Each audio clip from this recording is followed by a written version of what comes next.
चम्मच से खाए या तो फिर कौन से खाए, या बच्चों की तरह आइसक्रीम के साथ साथ बाउल भी खा जाए। तरीका चाहे कोई भी हो, लेकिन इतनी क्रीमी आइसक्रीम अगर मिल जाए तो क्या बात है। तो आज हम बनाएंगे बिना कंडेंस मिल्क, बिना व्हिपिंग क्रीम के बहुत ही बढ़िया सी मजेदार सी तीन तरह की आइसक्रीम। हेलो दोस्तों, मैं हूँ हेतल और किचन क्राफ्ट रेसिपी में आप सभी का बहुत बहुत स्वागत है। तो चलिए आज की मज़ेदार रेसिपी बनाना शुरू करते हैं। बहुत ही बढ़िया सी क्रीमी क्रीमी आइसक्रीम घर पे बनाने के लिए यहाँ पर मैंने 1 लीटर फुल फैट वाला दूध लिया है। फुल फैट दूध यानी ऐसा दूध कि जो आपने उबाला नहीं है, जिसके अंदर से मलाई नहीं निकाली है। तो यहाँ पर मैंने बफेलो मिल्क लिया है, जिसके अंदर फैट कंटेंट ज्यादा रहता है। जो A2 मिल्क आता है ना, वो लिया है 1 लीटर।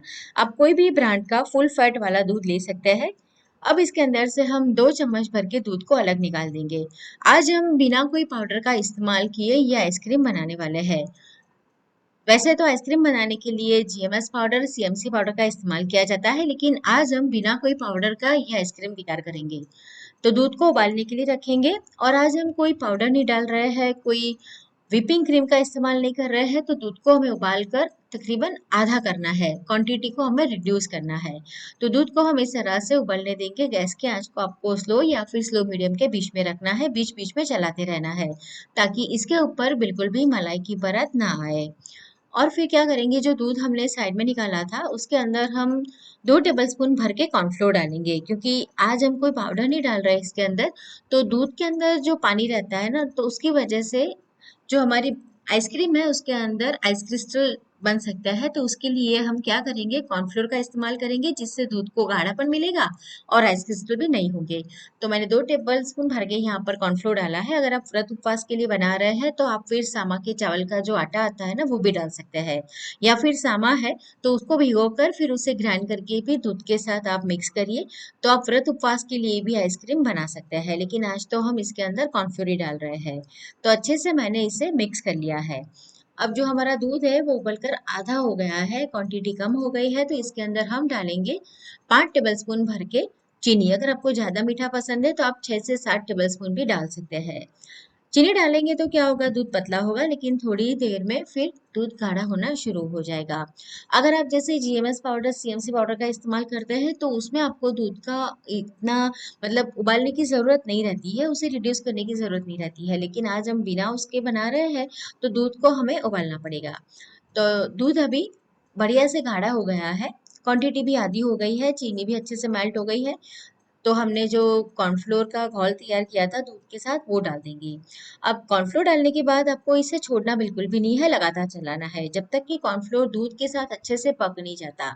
अगर आप ऐसे ही छोड़ देंगे तो कॉर्नफ्लोर भारी होने की वजह से तले में चिपक जाएगा।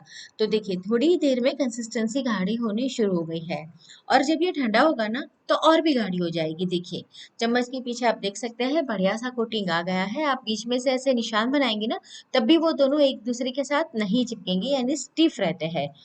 तो कंसिस्टेंसी अभी हो गई है, तो गैस बंद कर देंगे और इसे चलाते हुए ठंडा करेंगे, ताकि मलाई ना आए। मैंने इसे ठंडा कर लिया है और ये रूम टेम्परेचर के ऊपर आ गया है। तो अब इसे हम जमाने के लिए रख देंगे फ्रीज के अंदर। तो यहाँ पर मैंने एल्यूमिनियम का ये कंटेनर लिया है। आप कोई भी प्लास्टिक का भी ले सकते हैं, लेकिन एल्यूमिनियम में जल्दी से आइसक्रीम जम जाती है, तो मैंने वो लिया है। इसे हमें फ्रीजर में रखना है 6 से 7 घंटे के लिए, या फिर आप ओवरनाइट भी रख सकते हैं। एक प्लास्टिक की यहाँ पर हम पन्नी लगा देंगे और कवर कर देंगे, और इसे फ्रीज में रख देंगे ओवरनाइट। प्लास्टिक लगाने से क्या होगा कि आइस क्रिस्टल नहीं बनेगी, और इसे जब आप निकालेंगे तो देखेंगे कि बढ़िया सा हमारा बेस तैयार हो गया है। अब क्या करेंगे, इसे मैंने 5 मिनट पहले ही बाहर निकाल के रख दिया था, तो अभी थोड़ा सा ऐसे सॉफ्ट हुआ है।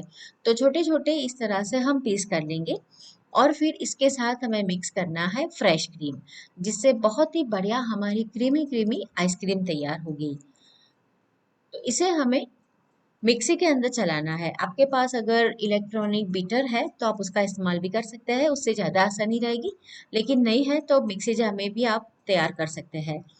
तो आइसक्रीम बनाने के लिए आज मैं फ्रेश क्रीम का इस्तेमाल करने वाली हूँ। वो कोई भी डेयरी में आपको मिल जाएगा, जहाँ पर दूध घी मिलता है ना, वहाँ पर मिल जाएगा। या फिर आप अमूल का जो फ्रेश क्रीम आता है वो भी ले सकते हैं। तो क्वांटिटी ज़्यादा है तो 2 पार्ट में इसे हम डिवाइड कर देंगे। तो देखिए, मैंने इसे चला लिया था। मिक्सी जार के अंदर। अब इसके अंदर हम डालेंगे फ्रेश क्रीम। आपको अगर जैसे कि फ्रेश क्रीम नहीं डालनी है तो आप घर की ताजी मलाई रहती है वो भी डाल सकते हैं। उसकी क्वांटिटी आपको लेनी है 600 ग्राम। यहाँ पर मैंने अभी जो फ्रेश क्रीम लिया है वो भी है 600 ग्राम।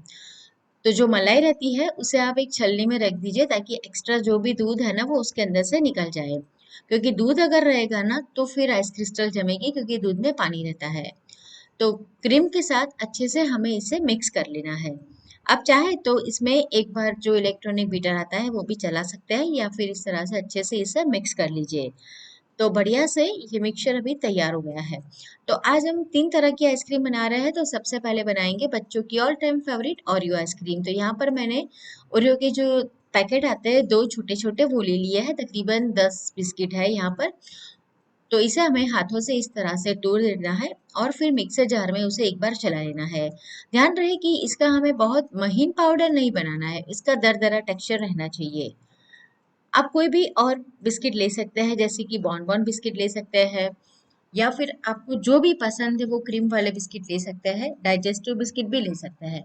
लेकिन बच्चों को ओरियो पसंद रहता है तो मैंने वो लिए है। और अब देखिए इसमें थोड़े थोड़े से टुकड़े भी है और इस तरह का पाउडर भी है। तो बस ऐसा ही टेक्सचर हमें चाहिए।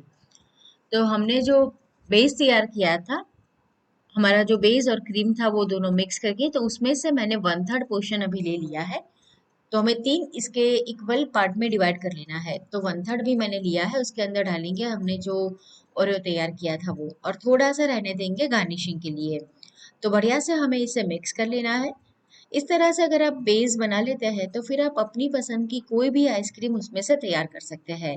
देखिए बाहर से जब आप आइसक्रीम लाते हैं तो उसके अंदर दूध या फिर फ्रेश क्रीम नहीं रहता है, वो फ्रोजन डेजर्ट रहता है, यानी नॉन डेयरी व्हिपिंग क्रीम आती है, उससे वो आइसक्रीम तैयार होती है।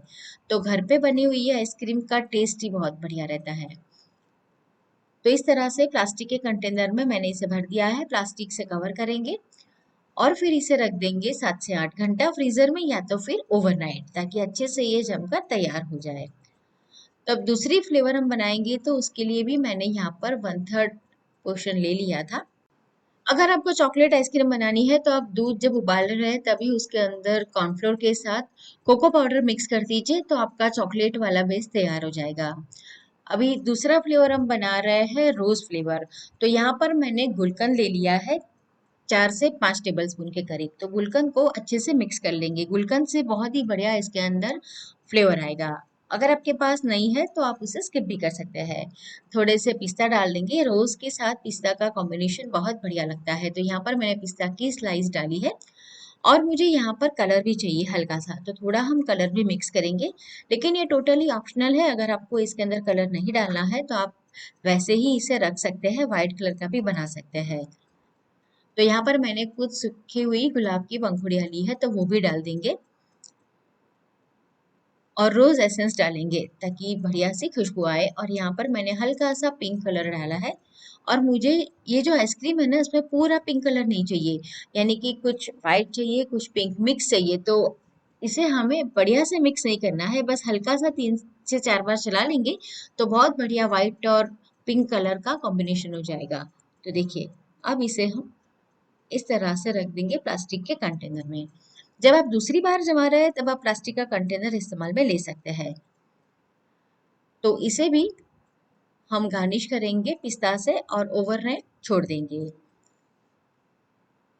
प्लास्टिक लगाने से क्या होगा कि इसके ऊपर आइस क्रिस्टल बिल्कुल भी नहीं आएंगे। यानी जब हम कोई भी कंटेनर फ्रीजर में रखते हैं तो उसके अंदर की बाजू कुछ पानी सा रहता है, तो वो नहीं हो इसके लिए प्लास्टिक रखना है। अब तीसरा फ्लेवर बना रहे हैं मैंगो का। तो यहाँ पर मैं फ्रेश मैंगो का इस्तेमाल कर रही हूँ। आप चाहे तो मैंगो फूड कलर और मैंगो एसेंस डाल के भी मैंगो का आइसक्रीम बना सकते हैं, लेकिन अभी जैसे कि मौसम है तो हम फ्रेश मैंगो ही डालेंगे। तो यहाँ पर मैंने हाफूस लिया है, कोई भी मीठा वाला आम ले सकते हैं। अगर आम में खट्टापन रहेगा तो फिर मज़ा नहीं आएगा, तो हो सके तो मीठा आम पसंद कीजिए। और यहाँ पर मैंने एक मैंगो ले लिया है और उसके हम टुकड़े करेंगे और फिर उसका प्यूरी तैयार कर लेंगे। मार्केट में जो रेडीमेड कोई भी फ्रूट आता है उसका पल्प मिलता है, तो आप जैसे सीजन नहीं है तो वो पल्प का इस्तेमाल करके भी आइसक्रीम बना सकते हैं। तो देखिए मैंने प्यूरी तैयार कर ली है और इसे मैंने ग्राइंड करते वक्त बिल्कुल भी पानी नहीं डाला था, ये गाढ़ी रहनी चाहिए इस तरह से। तो वो सारी मिक्स करेंगे इसके साथ। और देख ले, अगर आम इतना ज़्यादा मीठा नहीं है तो आप इसे ग्राइंड करते वक्त थोड़ी सी चीनी इसके अंदर डाल दीजिएगा। तो अभी ये मिक्स हो गया है, लेकिन इसमें अभी इतना बढ़िया कलर नहीं आया है, तो कलर के लिए मैं थोड़ा सा यहाँ पर येलो फूड कलर ऐड कर देती हूँ। और इसमें भी मुझे वही चाहिए कि मतलब पूरा येलो कलर नहीं चाहिए, हल्का सा इफेक्ट चाहिए वाइट और येलो का मिक्स। तो मैं कलर डालने के बाद इसे 2 से 3 बार ही इस तरह से चला लूंगी, ताकि इसमें बहुत बढ़िया वाइट और येलो का शेड आ जाए। तो ऐसी जब आइसक्रीम रहती है ना, 2 कलर वाली, तो वो बहुत बढ़िया लगती है। तो अब इसे ऊपर भी हम पन्नी डालकर फ्रीज में रख देंगे 7 से 8 घंटा। तो हमारी बहुत ही बढ़िया सी 3 फ्लेवर की क्रीमी क्रीमी आइसक्रीम अभी तैयार हो गई है। तो सबसे पहले हम निकालेंगे रोज फ्लेवर। तो देखिए आइसक्रीम कितनी बढ़िया तैयार हुई है। और आइसक्रीम को जब आपको सर्व करना हो तो फ्रीजर में से निकाल के आप फ्रीज में रख दीजिए आधा घंटा पहले, क्योंकि फ्रीजर में ये काफी सख्त हो जाती है। तो अगर आपको जैसे स्कूप आउट करना है तो इजीली नहीं होगा, तो आप इसे फ्रीज में छोड़ दीजिए आधा घंटा पहले निकाल कर। तो वो हल्की सी नरम होगी, तो आसानी से आप इसे स्कूप आउट कर पाओगे। तो तीनों तरह की आइसक्रीम अभी बनके तैयार हो गई है। ये आइसक्रीम बनाकर आप फ्रीज में 10 से 15 दिन तक स्टोर कर सकते हैं। और जो हमने दूसरी आइसक्रीम तैयार की थी, वो भी अभी तैयार है, मैंगो आइसक्रीम। तो देखिए कितना बढ़िया इसका कलर आया है। आप चाहे तो इसके अंदर मैंगो आइसक्रीम में थोड़े से मैंगो चंक्स भी डाल सकते हैं। मैं इसे सर्व कर रही हूँ कॉर्न के अंदर। ये वॉफल कॉर्न मैंने घर पे बनाया है। अगर आपको इसकी रेसिपी देखनी है तो कमेंट करके मुझे जरूर बताइएगा, तो मैं बहुत ही जल्द ये वॉफल कॉर्न की रेसिपी आपके साथ शेयर करूंगी। और सबसे लास्ट में है बच्चों का all time favourite Oreo ice cream. जब ये ओरियो आइसक्रीम आप सर्व करें तो उसके ऊपर चॉकलेट सॉस रहती है, वो भी ड्रिजल कर सकते हैं। और ये जो वॉफल बाउल है वो भी घर पे बना हुआ है। तो दोस्तों एक बार ये रेसिपी को आप ज़रूर ट्राई करना। रेसिपी कैसी लगी कमेंट करके मुझे ज़रूर बताना। और ऐसी नई नई रेसिपी देखने के लिए मेरे चैनल किचन क्राफ्ट रेसिपी को ज़रूर सब्सक्राइब करिए। तो फिर से मिलते हैं नई मज़ेदार रेसिपी के साथ।